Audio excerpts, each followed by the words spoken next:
is LBC. From Global, leading Britain's conversation. Cross Question with Iain Dale.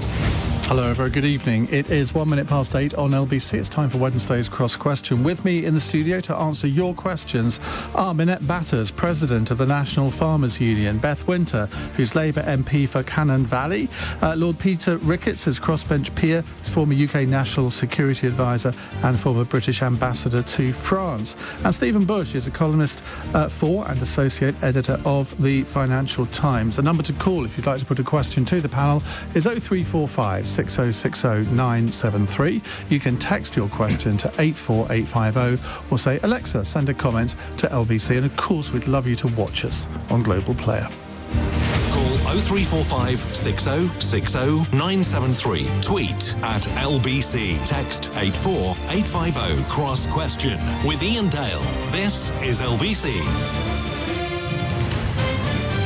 Lots to talk about tonight. Public sector pay rises, perhaps. The whole Hugh Edwards BBC situation. Rishi Sunak saying he hasn't decided yet whether to grant the recommended public sector pay rises. I just said that, didn't I? And the Bank of England warning that 1 million people will face paying £500 a month more for their mortgages in the next 3 years. Well, I don't know about you. Mine went up by a lot more than that not that long ago. So let's go to our first question. It's from Chris in Richmond. Hello, Chris. Hi Ian, hi panel. Should the government just get on and implement the recommendations of the independent pay review bodies for public sector workers, especially teachers? Well, Rishi Sunak said he hasn't made his final decision on whether to accept the recommendations of around 6% pay rises for many public sector workers or only give them smaller pay increases, which is a little odd when you think, well, they made a big deal of accepting the pay review bodies, I think, in the health service. Stephen Bush.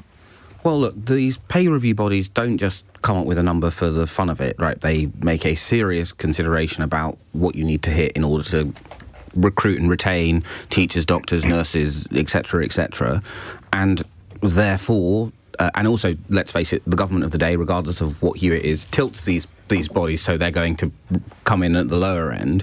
So I think then the government should take it very seriously, the number that they've come up, and not try and lowball it. Minette. I agree to a certain extent. I mean, the Chancellor said this week there is no new money. The departments are going to have to find the money out of savings that they can make within the departments. But, you know, they're going to respond to the public sector pay review, and it's got to be resolved, hasn't it? I mean, I think people's patience is wearing thin, and we need to find a resolution. The whole question of the amount of money here, I think, is an interesting one because inflation at the moment is at 8.7%, I think. I mean, it's supposed to be going down, so presumably the pay review body is thinking, well, sort of within the next few months it will be down to 6%, so this might be a reasonable level. But governments, I mean, throughout the years, governments have always wanted to give pay awards lower than the rate of inflation because they will say, well, if it's above the rate of inflation, it's causing inflation, which, I mean, is quite a difficult one for the public to cope with. And we can see the logic to an extent, Peter Ricketts, but it's still a difficult sell, isn't it? It is a difficult sell, and bear in mind this is the second year now where public sector workers have faced very high inflation. First year there was no time really for salaries to adjust. We had a wave of strikes, and now if you've had an independent pay review body, it makes a careful recommendation. If the government overturns it, then we're likely to have a second year of disruption to the education of children, which is really, I think, a real penalty for children. So rather like with the health workers, having had one very difficult disruptive year, seems to me that this needs to be settled, and therefore they should be following the independent pay review body. Why have one if you don't follow it? Well, that's always been the argument, isn't it? And it seems very convenient sometimes for them to follow it, and then sort of the logic is they should then always do it. But clearly here they're thinking of not doing so. Beth? Well, I think the UK government have been extremely duplicitous here. As you said, it was very convenient for them to reference the pay review body when they wanted to approve very low, below inflation pay rises, and now Rishi Sunak is dithering.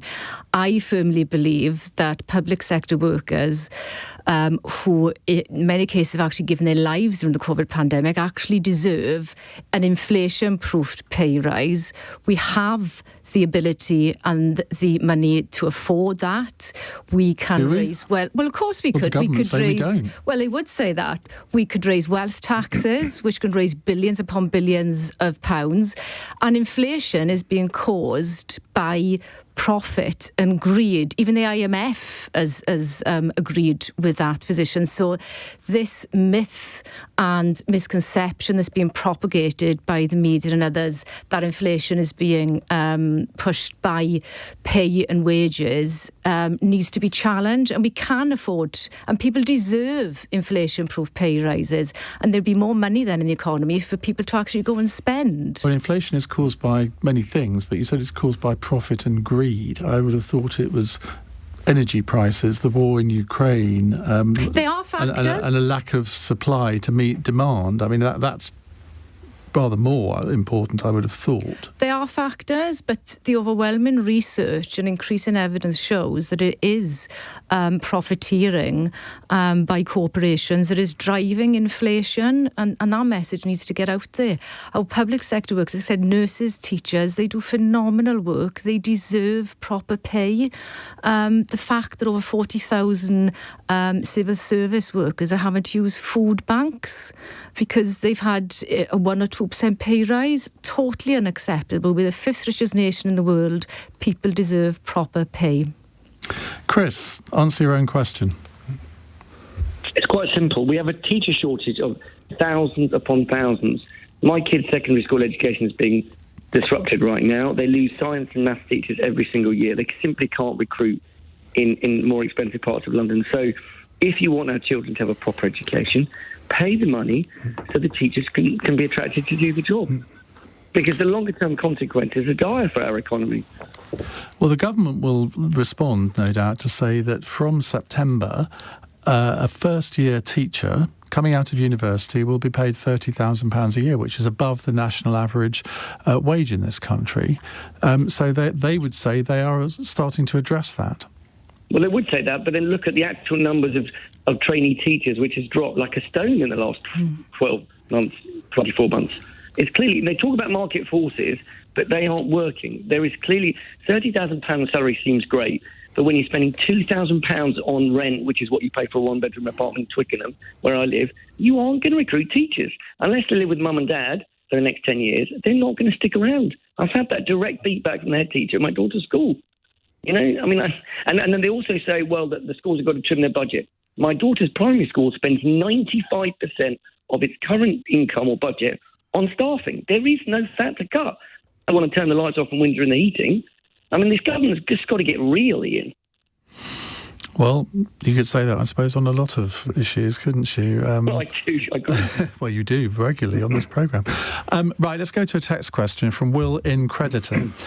The Netherlands is facing fresh elections this winter after their regional elections saw the farmer citizen movement come out on top. You can see where this is going, can't you? UK farmers are firefighting on multiple fronts: worker shortages, rising costs, disappearing subsidies and devastating trade deals.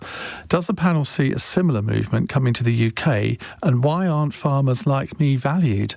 You could have sent that in yourself, Minette, couldn't you, really?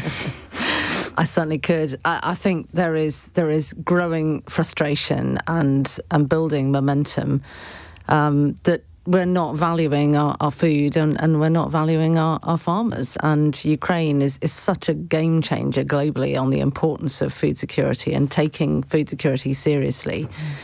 And language is changing, particularly with this current government. Language has changed a lot. But actions and policy drivers to make sure that food security is a national priority, taken at the same level as energy security, that is a long way from happening. And I do think Europe is really at a crossroads, actually, with how it steps up and takes food security seriously. And the UK, with a maritime climate, we should be producing much more of our food here. We should be levelling up our environmental commitment that they have legislated on with a commitment on food production production, legislating on a target on self-sufficiency, annual reporting, so that we take the same approach to food security as we are to our environmental responsibility. And for the life of me, the current Prime Minister outlined this ambition in the summer, and it hasn't happened, and I find that extraordinary. And farmers, on the back of it, are feeling extremely angry, frustrated and let down. I remember speaking at your annual conference last year. It was in February. So we're sort of 15 months on from that, and we were having this discussion then. Are you saying literally nothing has changed? The language has changed, and certainly this Prime Minister, Rishi Sunak, has outlined far clearer commitments than his predecessors. It's a very different government, but the things that he outlined in August before he became Prime Minister have still not been put in place. We've had a food security summit in Downing Street. He wanted to see a self-sufficiency target. He wanted to see annual reporting. So I am saying to Therese Coffey and Mark Spencer, ministers in DEFRA, why isn't it happening? He is now and Mark Prime Spencer's Minister. a farmer. Yeah, absolutely. And so we can't just carry on with this line that we're a wealthy nation, we can import our food. That's been our line for a long time, and we're behind the curve, and we need to wake up and smell the coffee. I should declare my interest here in that I'm a member of the NFU. But this whole idea of a farmer citizen movement in the Netherlands coming out on top of an election, I mean, it's extraordinary. Maybe it's because they've got a PR electoral system there, but I don't imagine that's something you're contemplating here, forming a new party called Farmers UK. That would get the headlines, wouldn't it? I think, look, we've got 70 million people to feed in this country, and it just astonishes me. We saw rationing of eggs last year. We saw rationing of salads at the beginning of this year. We cannot keep taking things for granted. We cannot keep relying on Spain and other countries. Our trade deficit is growing with the European Union. We've got to step up and take this seriously. I mean, the Dutch government were threatening they are going to buy these farms, put these farmers out of business. I don't think we could afford to do that, but let's start taking it seriously. We should be leading the global agenda on food security. We really should. Stephen Bush, how much interest does EFT take in these matters? Well, we take a huge amount of interest both in politics and, of course, the rural economy is a huge part of the economic model and the economic security of any country. And, of course, particularly in the Netherlands, where Rutte has been such a politically dominant figure, that the rise of this party is part of why he is. I imagine he will bounce back and end up in a big job, whether it's NATO in the EU, because he has hugely well qualified for both of those roles. But this is not only one of the central issues of the moment, but as we confront both the dual challenge of meeting our decarbonisation targets and the fact that food scarcity and food security is only going to become a bigger issue, these things are going to become more politically live, and it's not just going to be farmers themselves, and in some ways, some would argue we're seeing quite a big political eruption already in terms of what happened in North Shropshire, what happened in Honiton and Devon, what I suspect will happen in these 4 by-elections we have now. That a large part of that is about farmers who have, in many cases, traditionally voted Conservative in the past, including, some of my own in-laws, feeling quite taken for granted by the party they've traditionally supported. But also, ultimately, this is an issue for the majority of voters who live in cities and towns as well, are what this means for food prices, what's available in the shop. So this is going to be one of the big political issues of the 21st century: food security, climate transition, and, of course, climate migration. Beth Winter, how important is this to your constituents? Very much so, and Wales, as you know, is a very big rural landscape, and farmers are very concerned, as elsewhere throughout the United Kingdom, about the problems they're facing. And I would agree with the other panellists that food security and scarcity is already a huge issue, and we are facing an existential crisis in terms of the climate, and we do have to address that within our borders so that we can produce affordable food.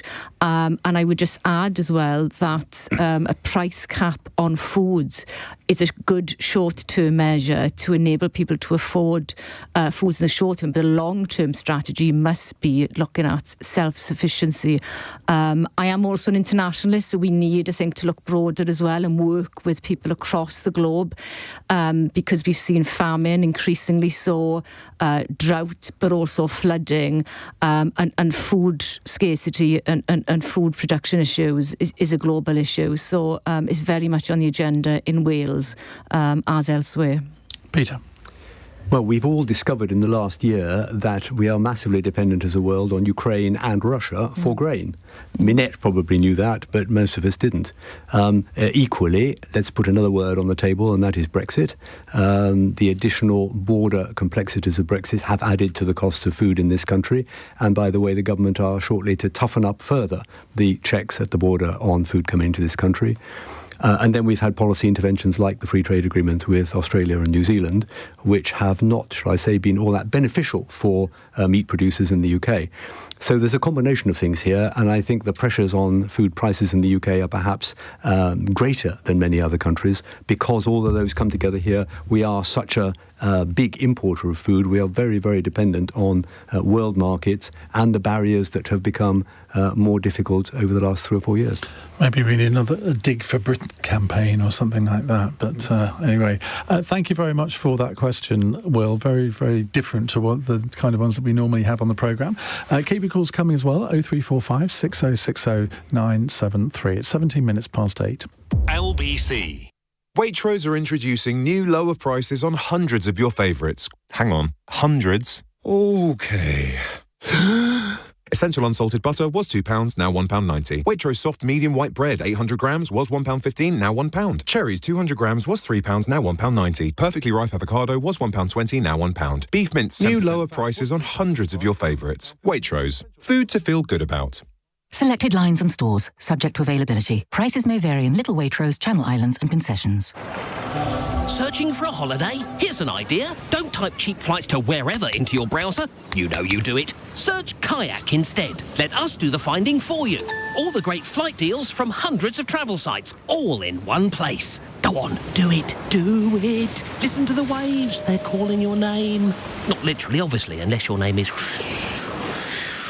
Kayak. Kayak. You're thinking about it, aren't you? Search Kayak and go see for yourself. Oh, Dad, you left the tap running. It's coming from the ceiling.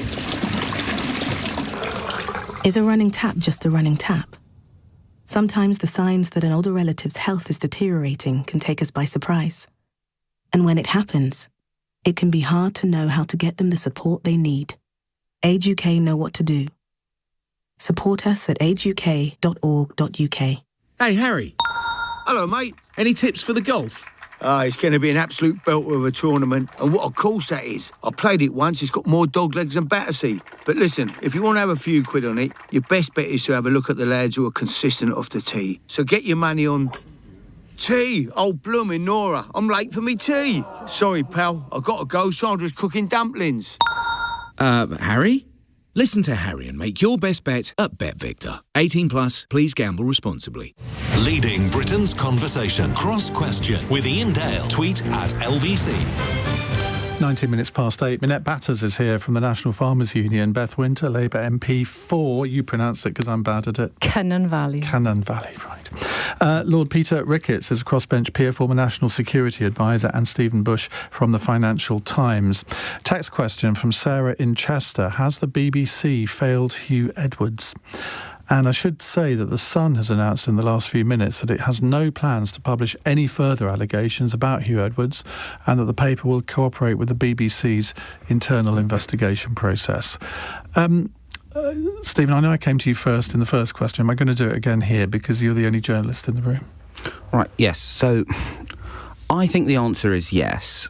Both the BBC and The Sun's reporting has not been what it should be for a couple of reasons. One, over the last week we've heard in a lot of reporting the term teenager. Now, I personally, when I hear the word teenager, I think of my cousin who's 14. And actually, as we've heard more of the substance of this allegation, whatever one thinks about allegations about 17-year-olds and 20-year-olds, that is a very different situation. And clearly, this story, whatever the full details are, is much more complicated than the picture that we've heard thus far. And I think on a story on a topic like this, which rightly attracts very strong feelings and rightly attracts quite a lot of anger, you've got to have all of your facts entirely correct before you go to press. At the FT, everything we write has to be double sourced, and I don't think any of this story would have met the standards for publication for us, and I think that has, in the case of the BBC, I think it has led to failure of their duty of care to their employee. The incredible thing to a lot of people is that it took them so long to investigate it in the first place, from the date that the first complaint was made on the 19th of May. And I was saying to a media commentator earlier that it's incredible to me that the Director General wasn't aware of this until last Thursday, given that Hugh Edwards is their star presenter. And people say, oh, well, people make sort of vexatious claims and complaints the whole time. But you've got to be on top of it for precisely that reason. But I'm thinking, well, presumably it did go to the head of news. Wouldn't the head of news thought that they should mention it to the BBC Director General? Yeah, I think it's the thing. So, OK, there are two situations. One where it turns out when this is looked at, we're looking at vexatious complaints and someone's life has been perhaps ruined. One is we're not. But in either case, the failure to grip the allegation and investigate it has led to it spiralling out in this, uncontrolled way that, may have all number of undesirable consequences. So as well as it being ultimately a corporate reputational issue, right, he's a prominent face of the BBC, in terms of that duty of care I was talking about. So I think on both cases, duty of care to the people involved, duty of care to the member of staff, and then the role of the BBC as an organisation, I think there has been a failure to grip this, and I think there have also been reporting issues in terms of the way the newspaper involved has covered it too. Peter? I mean, I have no comment to make really on the case. My question is, has this been the most important issue in the UK for the last 5 days? Because to watch the media, the broadcast media and much of the print media, you would think it is really the only story of any interest. Well, not least with the BBC, who last night... Well, actually, there weren't many developments yesterday on this story. Spent 15 minutes talking about it, presumably on the basis that they did the same thing with Philip Schofield. They spent 15 minutes on that. Perhaps. But we've had the President of the United States in the UK. We've got a war in Europe going on. We've had a very, very important NATO summit with long-term implications for European security. And they're all well down the media agenda. Of course, this is an important story. Of course, it's created a lot of interest and anger, as you say. But should it have had the prominence right across the media it's had day after day? In my view, it's out of proportion. Beth? I mean, my position in all cases like this is that we have to allow due process to take place, both in the interest of any complainant and the person against whom the allegations are being made. And trial by media is helpful, even dangerous, and can prejudice any cases. And I think that the family of the presenters this evening made a statement asking for privacy, and I think there's a duty upon people to respect that. And I'd say the same for the complainant. I would agree, though, that and I've felt quite uncomfortable in these last few days because the level of speculation and almost public voyeurism on this subject is concerning, and we do need to have a more proportionate approach and balance in our news coverage. Yesterday we had the illegal migration bill going through Parliament. That was very low down on the agenda, and it's in the Lords today. Hope you're not missing any votes, Peter. I am. Oh, you are? Yes, such is my devotion to LBC. Excellent. No, so yes, I do think we need to look at, how and what the media is covering. Minette? Well, I couldn't agree more, actually, with what all the panellists have said, because, clearly there isn't an investigation to answer, and, Hugh Edwards is seriously ill in hospital with what has been ongoing mental health, which is now, I imagine, just... unthinkable, and a family on the back of that that are in the most horrific situation, and you've got to ask why the investigation couldn't be concluded. You can't have a bit of a story, because the moment you've got a story that is out there, it is going to grow, and it just seems an absolute tragedy for both sides in this that the investigation couldn't be dealt with before it got into the public domain. To be fair to the Met, I mean, that they have been very speedy in saying, well, there's no case to answer here in terms of criminal activity, because I did think that might drag on for a long time, as it has on some things in the past, but at least that didn't take so long. I think we'll leave it there, shall we? Let's go to Billy in Ventnor. Hello, Billy. Hi, good evening, Ian, and good evening, panel. I want to ask a question about interest rate rises on mortgages, because they've gone up quite considerably to 6.7% today. And what I want to know from the panel is whether this will lead to an inevitable house price crash. That's what I want to know first and foremost. And then secondly, if your panel does believe that will lead to a house price crash, does that mean, or will that mean, should I say, will that be a good thing for people like myself trying to get on the ladder who currently can't? So I'm tempted to go to the FT first again, but I'm going to resist the temptation. Beth Winter. I think we are at a critical juncture in terms of the housing crisis, and unless the UK government takes urgent, bold and decisive action, we are at risk of experiencing another crash. The Labour Party has announced a series of measures in terms of interest-only mortgages, preventing mortgage repossessions. There are 5 different points that the party has announced. I think the government's done the same thing, haven't they? I would go further, though. Given that we bailed out the banks in 2008 and the billions of pounds profit that the banks are making, why can't the banks put their hands in their pockets, use their profits to reduce interest rates? Or if they're not willing to do that, why can't the government impose a they can't. tax? It's not the banks that set interest rates, it's the Bank of England that set interest rates. Well, the government can intervene then and levy a tax on the profits of banks in order to assist people with mortgages. Is that the Labour Party's answer to everything, to basically punish banks, punish rich people? I mean, that's not a way to form policy, surely, because in the end, the rich people and the banks will react to that, and there won't be any rich people in the end. Well, there are a lot of rich people who are very concerned about the level of inequality in our society in Britain and would be willing to pay more tax. Well, no one's stopping them.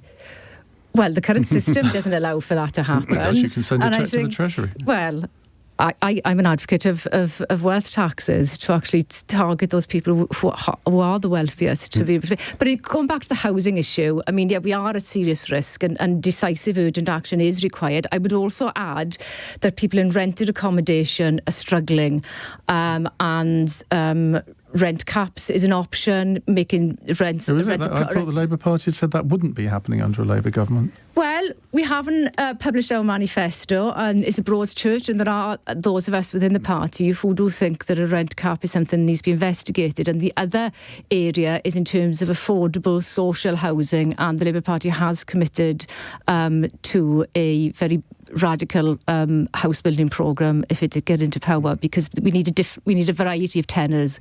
It's not just home ownership. We need to ensure that people in rented accommodation can afford their housing as well. Minette?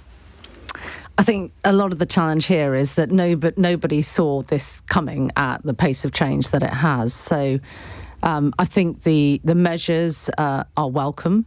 Certainly the forbearance measures on residential mortgages will help. The fact that you can go back to interest only will not affect your credit rating. I think there are huge issues for business, and where interest rates have gone. And, whether the banks couldn't be looking collectively at something similar for business until inflation comes down, certainly for the members that I represent. They are absolutely in a perfect storm with inflation at over 40% of on-farm inputs. Often, the best businesses are well-invested businesses. They're carrying heavy borrowings, and this, as I say, has come with little warning and a little time to plan. And so I think more could be done. And it's not really answering the question, but I'm focusing on the business side as well as the residential side. I think that buys a bit of time. Does it deal with the longer term problem? Stephen? Well, so in terms of the question, no, it's highly unlikely that the rise in interest rates would lead to a house price crash. In the 90s, when this last happened, there were a couple of things which were quite different then. One, which is that banks now have many more and much better ways of dealing with people who are struggling with their arrears, such as the ones Minette just talked through, which means that we're much less likely not to see the level of repossessions we saw in the 90s. But even in the 90s, house prices did not go down a great deal. The growth in them flatlined. Ultimately, what drives the rise in house prices in the UK and much of the Anglosphere are two things. One, low interest rates, which made it easier for people to borrow very large amounts. Obviously, the increase in interest rates will decrease the ability of individuals to do that. But the other is just that we don't build enough houses, right?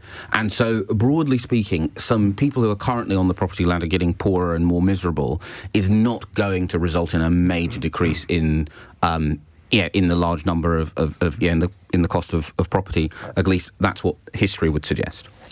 Well, we had the Tory candidates from Mayor of London on last night, and one of them suggested he would build 700,000 new homes. Didn't know over what time scale or how much it would cost or anything, but Peter. You said earlier that the Bank of England sets interest rates. I mean, that's true technically in the short term, but actually the people who set interest rates are the global markets. Because they are making a judgment on how much they want as a return to lend their money to us. And therefore they're making a judgment on the credibility of UK economic policy. And the fact that the UK has higher interest rates than most of the other developed economies indicates there's a lack of confidence in the credibility of UK economic policy at the moment. Some of that is due to a road accident under the Liz Truss premiership, but also it shows the importance of not allowing our debt to mushroom. So there are global factors, and in the end the UK is taking an interest rate from the global markets, and how we organise our public finances is relevant to keeping interest rates under control. Much more from our panel over the next half an hour. 0345 6060 973 if you'd like to put a question to them. You're listening to LBC. It's 8:32 News Headlines with Daryl Jackson. Within the last few minutes, the Sun newspaper has released a statement saying it's not planning to publish any further allegations about BBC presenter Hugh Edwards. The wife of the newsreader named him as the person accused of paying a teenager for explicit images. Police say there's no evidence of criminal activity. Ukraine's president insisted he is thankful for the UK's help after the Defence Secretary suggested allies wanted to see gratitude from Kyiv. Ben Wallace warned Britain isn't an Amazon service for delivering weapons. And the Bank of England's warned 1 million households face a £500 a month jump in mortgage bills over the next 3 years. It says many will struggle to afford the increasing interest rates. LBC weather showers clearing for most to leave a dry night, but they will persist in the northwest and southwest with lows of 8 degrees. This is LBC. See your favourite shows better with Hisense and markselectrical.co.uk. Home of big-name home entertainment, Marks Electrical has the latest Hisense TVs, including Laser TV, with large-scale 4K picture quality for a cinematic experience at home. And selected TV models come with a 5-year warranty, plus fast free delivery, though T's and C's apply. Shop Hisense TVs at markselectrical.co.uk. Why wouldn't you? Do you want ketchup? Whether you're grabbing a bite to eat in the garden. Oh, look who it is. Or catching up with old friends. Make sure you hear Summer at full volume with up to £500 off our latest tech and interest-free monthly payment plans. Book your free hearing check today at bootshearingcare.com. Boots, with you for life. Offer ends 31st of August. Phone Act Life and Slim technology only. 10% deposit required. T's and C's apply. When I saw a skills gap in my business, I knew I had to do something to keep things moving. That didn't mean changing my hard-working team. It meant giving them the skills to close that gap, so we could grow the business together. And you can do the same, with funded training schemes from apprenticeships and T-levels to higher technical qualifications. Keep your business moving. Search Skills Revolution. Canary Wharf works for long summer days. Explore everything our unique urban neighbourhood has to offer. From great food, outdoor art, sports, music and events to acres of parks, gardens and waterside boardwalks. Plus this summer, Festival 14 is back. See Canary Wharf burst to life, bringing you 5 days of live music, comedy, theatre, dance and children's activities. To discover more, download the Canary Wharf app. Because summer feels better in the Wharf. Cross Question with Iain Dale on LBC. We have with us on Cross Question Minette Batters, President of the National Farmers Union, Beth Winter, it's Labour MP for Cynon Valley. Was that all right? Excellent. And Lord Ricketts, Peter Ricketts, crossbench peer, who's former UK National Security Advisor and former British Ambassador to France. I bet you've got a few stories about that job. Oh, yes, yeah. One of the best jobs in the world, one for the memoirs. And Stephen Bush, columnist and Associate Editor for the Financial Times. Right, let's go to Minesh in Southwell. Hello, Minesh. Hello, guys. How are you? Very well. What would you like to say? Yeah, I'd like to speak about the school fees and what Labour's proposal is to do. And, bearing in mind 40,000 students will go towards the state schools as a comeback from that, should there be a way of reducing the private school fees for the other people? That's state number one. And number two is, why are we taxing education on private education when we should be actually subsidizing it? Because at the end of the day, for every student that's pulled out of the state school, we're saving money for the taxpayer. Why don't people, the Labour government, understand this? I would like to hear the feedback from the panel. Now, the Institute for Fiscal Studies say the ending of the charitable status tax break would generate about 1.3 billion and lead to around 40,000 private school pupils moving to the state sector. But Bridget Phillipson, the Shadow Education Secretary, is arguing that would not happen. Beth Winter, Labour MP, what do you think? I think education should be free at the point of delivery for everyone. I don't support private education in any shape or form, and I don't think that private schools should have tax breaks in any shape or form either. And I think we need greater investment in our public school system. Teachers need to get proper pay rises, and pupils need to have the best quality education possible. I mean, if you were starting a new education system, fine, you could do it in that way. But the fact we have 7% of kids go to private school now, you're not suggesting that you would actually abolish them altogether.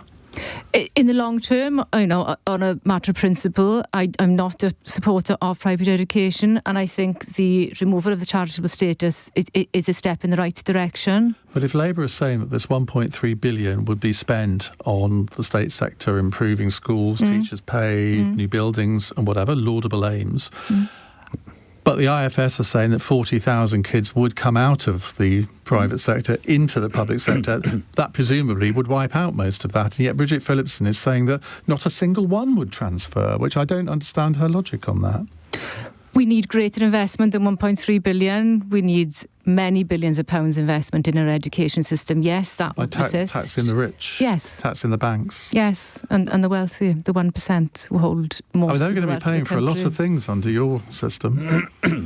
And why not? I mean, why are food banks normalised in our society? People in work as well as people in receipt of state benefits having to use food banks. I've got constituents turning up in my office who can't use their oxygen machines in the way that they need to because they cannot afford to pay the electric. Nobody in a civilised society thinks that is a good idea or is acceptable. So I think people with the broadest shoulders should and would pay more. Peter?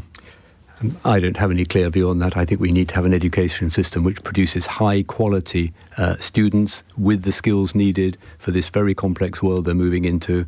We need to do better with apprenticeships, better bridging people into really useful jobs in the technology and digital sectors. And whether they're produced in private schools that parents pay for or state sector is less important to me than the quality of the students coming out of it. But do you, I mean, the IFS were almost taught to treat them as sort of the arbiters of everything to do with economics. I mean, if they're saying that 40,000 kids would transfer into the state sector, I don't know how much each child costs the state sector a year, but you wouldn't have much change out of that 1.3 billion, would you? No, that's the problem. But of course, nobody really knows how families would react. They'd have to pay more for their private education. Some would decide they want to do that because they think they get better quality for their children. Others might vote with their feet, as it were, and take the children and put them into the state sector. It doesn't sound to me like there's a massive fiscal benefit one way or the other here. Sounds to me like it's more ideology than really looking at what is best for young people and producing the people we're going to need to be competitive in the next 50 years. Stephen? Well, actually, look, to be clear, the IFS is saying that they would get 1.5 billion net on top of the 40 billion, not that they would have to use, on top of the 40,000 people who would move into the state sector, they would still have 1.5 billion extra to spend. Now, of course, 1.3 is not a great deal of extra money. And so in terms of what you'd actually want to do to transform educational advantage, we are really talking about pocket change. Equally, however, I, like most people in London, have to use a private dentist, and I don't get to a tax break on that. It is I would argue, slightly perverse loophole that private education is treated differently from private healthcare, private Pilates, private etc., etc. But of course, the real big picture of the politics of this is that the Labour Party is looking for things, and it can say, yes, we would spend more, but you, the ordinary person, wouldn't have to pay more taxes. And actually, look, ultimately, it's an odd loophole, and you can make a good argument to close it for those reasons alone. 1.3 billion ain't a great deal of money in the grand scheme of what government spend. Minette? Well, I would agree with that. It's not a great deal of money in the terms of what government spend, and we've surely just got to be focusing on the best education for all of our children wherever they are. The focus for a long time now has been, go to university. You're effectively failing if you're not going to university. And I think there's so much when we have pulled up the drawbridge effectively, and we have all these challenges. I mean, workforce and access to people is what is holding our economy back more than anything else. So we really got to look to what skills do we want out of the next generation? How do we encourage people to follow their dream job? What is really going to drive them? And that surely has to be the focus in all of this. Beth, let me come back to you, because I think that there's a theme developing now that everyone thinks Labour's going to win the next election, but I think some people are beginning to think, well, how much are they really going to change things? Because you look at health, for example, which I think everyone, regardless of their politics, realises that the National Health Service is not working in the way that we all want it to. And therefore, it's not just about structures, it will be about money. And the only promise that Labour have given so far is that they're going to spend 1.3 billion on, I think, recruiting more nurses and doctors. Now, important that is, but they haven't made any other spending commitment. And they're doing that by removing the non-dom status, which a lot of economists think, well, you're not actually going to get as much money out of that as you think. Do you not think Labour needs to be a bit more radical in its offering to the electorate? Because otherwise people might think, well, let's stick to nurse for fear of worse. We haven't announced our manifesto as yet, and I would stress that we are having lots of discussions internally. I've used the term already once, but it is a broad church. I mean, from my comments this evening, it's very apparent that I'm on the left of the party. I've worked that out. And I do vocalise my views as others on the left do, but there are obviously people with different political perspectives within the party. And all parties are coalitions, exactly. Aren't they? So we are having very robust discussions about economic policy. How robust do they get? Extremely. And rightly so. I mean, that's what it's about. I think debate should be welcomed. So I suppose what I would say is we haven't reached the point at which we have agreed on all the policy issues. I think we can and should go further. I think we have a duty to, given the levels of poverty and disadvantage that exist in Britain. I spoke yesterday in a child poverty debate. 4.2 million children are living in poverty in the United Kingdom. I mean, it is a disgrace, and I know that everybody would agree with that. So we do need to be looking, I think, at... They're described as radical policies. I think they're sensible policies to ensure, as others have said, that every individual, as well as future generations, have a fair and equal life chance, which they don't currently have. Do you want to read about poverty? Because you could read this book, Wes Streeting's book. It's read his article One Boy, Two Bills and a Friar, which I'm reading at the moment, mainly because we've got him on the programme tomorrow from 8 o'clock talking about it.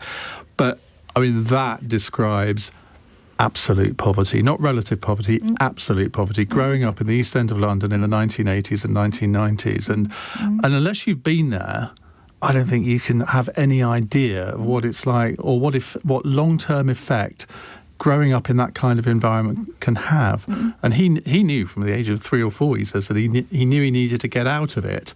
Wasn't ever sure that he would be able to, but it's an absolutely fascinating story, so highly recommend it. No, and I've read his article, and I'd say that, the valley that I represent is one of the most deprived in the United Kingdom. But I would also say that what you find in communities such as mine and probably Wes's is a very strong sense of community and determination, and hence people like Wes have been able to achieve what he's achieved. So I will be reading it. Well, make sure you tune in tomorrow night, 8 o'clock, Wes Streeting with us for an hour talking about his life. Minette, thank you very much. I have gone to all of you on this, haven't I? I think I have. Minette, thank you very much for your call. We'll move on to another very important subject in just a few moments' time. It's 8:46. LBC. It's time to stop staying quiet about the climate crisis and act. It's time for us all to live more sustainably, and Iain are here to help. Talk to us about installing an EV charger and join us in the fight against the climate crisis. Iain. Eligibility criteria, regional restrictions and T's and C's apply. The financial system is supposed to help protect you from scammers trying to steal your money. If you've sent money to a scammer, then we can help you recover it from the system that failed you. At CEL Solicitors, we've helped recover millions of pounds lost to scam artists, and often with interest from the time it left our clients' accounts. Visit celsolicitors.co.uk to get your money back. Tell CEL. Not too light, not too heavy, not too fancy, not too shabby. Not too small, too tall, or too you need it all. Not out of date or a day late. Not cut rate. Not old-fashioned or fussy. Not overcooked or messy. Not juiced up or jumped up. Just insurance as it should be. Superscript. Business insurance that's right on the money. Superscript is authorised and regulated by the Financial Conduct Authority. At Lidl, we're big on freshness. So if you're not 100% happy with our fruit and veg, we'll give you your money back. That's Lidl's Fresh Promise. And we think it's pretty fresh thinking. As fresh as a daisy, or like a plum or some kale or something. Now that's big on quality, and always Lidl on price. Excludes NI. See lidl.co.uk/fresh for details. If loose and missing teeth or dentures affect the foods you can eat and make you feel embarrassed about your smile, speak to us at TDC about how we restore full sets of teeth so you get your smile and your confidence back. To learn more and book your consultation, visit smileinaday.co.uk. We're now part of Bupa. Cross Question with Iain Dale on LBC. Call 0345 6060 973. We have with us Minette Batters, Beth Winter, Peter Ricketts and Stephen Bush. Now, another text question from Brian in Walsall. This is the shortest question we've ever had on Cross Question. Is President Zelensky ungrateful? Now, this is because the Ukrainian president has hit back at Defence Secretary Ben Wallace, who suggested that Ukraine needs to be a bit more grateful to the West for the military and financial aid it has been given. Former National Security Advisor, Lord Peter Ricketts, what's your view? Well, thank you, Brian, for a really good question, the shortest of the most difficult. We are not fighting the war with the Ukrainians because we want them to be grateful. We're fighting it because we share the same values. We believe that the international system needs upholding and that when one nation is invaded by their neighbour, we have a duty to stand with them. And that said, I think that Zelensky went a bit far before this NATO summit. He was clearly angry that he wasn't going to get a clear timetable for Ukraine to join NATO. And he went as far as saying that he thought it was absurd that Western leaders weren't going to do that. In fact, he was never going to get a firm timetable for membership. NATO can't take in a country that is engaged in a all-out war with its neighbour because our collective defence guarantee would mean it put us into the war. But he has come out of the summit with strong support, new commitments for arms, security guarantees from countries like the UK that we will continue to stand behind Ukraine. He's done well out of the summit. On the second day, he modified his tone considerably. So Ben Wallace was picking up, I think, on that sense that he came in too strong on the issue of membership. Ben Wallace will never get to be a diplomat, I think, in his life. The way he put it, was to say that we are not Amazon. Probably not quite the way to do it. So I think both sides went a bit far, and they both rode back. The key thing is this summit has been a success for Ukraine. It's redoubled Western support behind Ukraine. Putin ought to feel that he's been set back further. So whether he's grateful or not, it seems to me that we've done a good job for Ukraine. Minette. I think it was really, really unfortunate use of language, making the comparison with Amazon and saying they needed to be more grateful. I mean, the world owes Zelensky a massive debt, unknown debt of gratitude for his every hour of the day, every day of the week, every month of the year, his phenomenal commitment. And, the challenges with language, for goodness sake. I mean, there is a man presenting, not only leading this war in Ukraine, but the challenges of dialogue with member states. And I found it a bad day at the office for Ben Wallace. Which, to be fair, he hasn't had many of those. I can cut him some slack for that, because I think most people think he has been a very good Defence Secretary. It's a slightly odd thing to happen. And Stephen, you've been observing Ben Wallace for many years. Were you surprised by this?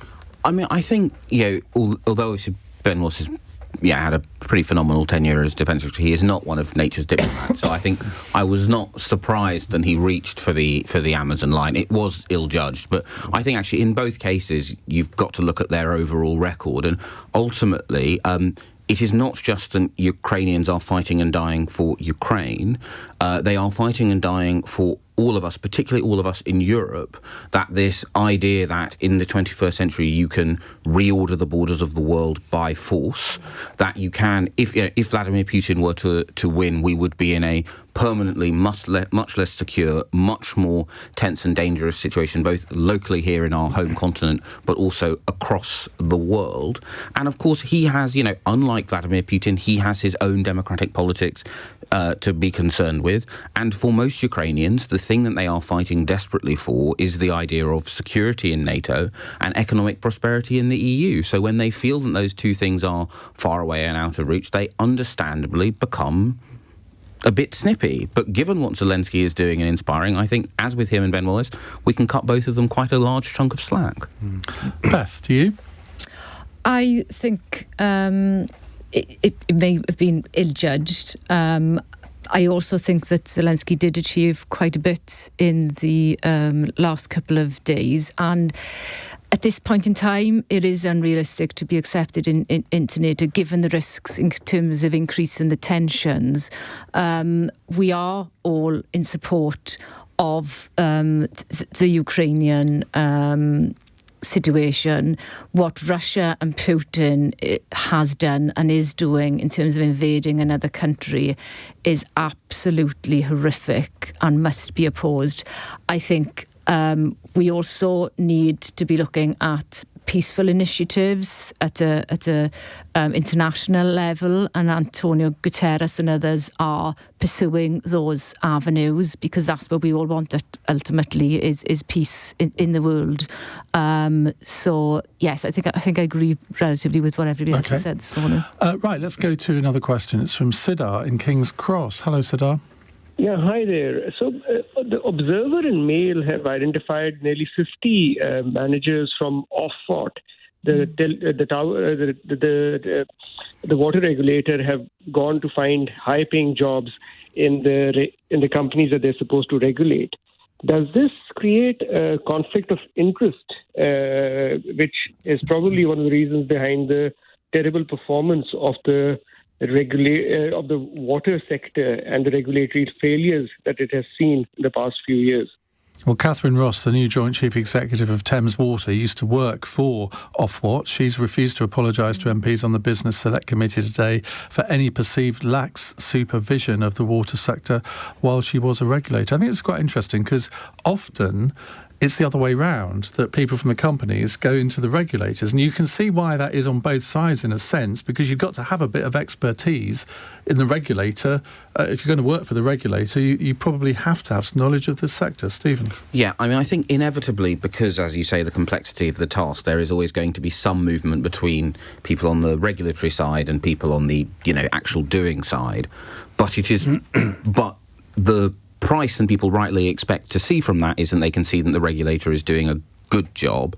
And I think it would be very hard for anyone to argue that the water companies have been well regulated. We have, to do a shameless plug for my own publication, there is a free post on FT Alphaville examining some of the complexity of some of these companies, and it is quite hard to see what benefit that brings to the average consumer here. So I think it's perfectly normal and fine in many situations, but quite clearly Ofwat needs, I would say, fundamental reform, because it is not... it is not an effective regulator, I would say, by any standard. You realise you've got 500,000 LBC listeners now flocking to the FT Alphaville blog. Minette? Water, we need to see high quality water for everyone, everywhere, and we face all sorts of challenges. The way we live our lives today compared to the way we lived our lives 10 years ago, let alone 20, 30 years ago, are completely different. So with the agricultural sector, we've been trying to set up local initiatives, really making sure that we can do whatever we can to protect our watercourses, to keep soil, in the fields. Nobody wants to see any runoff. And these are massive challenges. So for us, working with the Environment Agency, working with local authorities, making sure that we can and we are and we need to be doing ever more to get water quality into a really good place. But are you worried about these sort of incestuous relationships? Well, there's always a challenge of working with, being frustrated with, and getting the result that everybody wants. So it's easy to be frustrated with the regulator and feel that they're doing it wrong, but ultimately we need to be working collaboratively together. And, I think the challenges of our investment in water have not been there.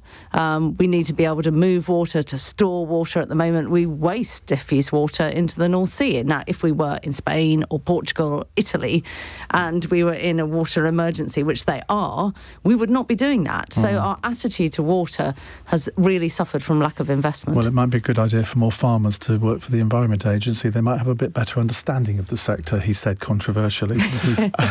Don't expect you to comment. Beth? I agree. I mean, there is clearly systemic failure in terms of the water industry, the sewage discharge, the leakages, the shortages due to the climate. The regulator is in need of fundamental change, but also the water companies. £14 billion Thames Water is in debt, paying billions of pounds in dividends to shareholders. And surprisingly, I advocate the nationalisation of the water companies. I think that would go a long way to address the issues. How would that be afforded? How would it be afforded? It costs. I mean, the recent estimates are between 14 and 90 billion in terms of costing, but that would pay itself back within a number of years. But where would that money come from? Don't say tax the rich.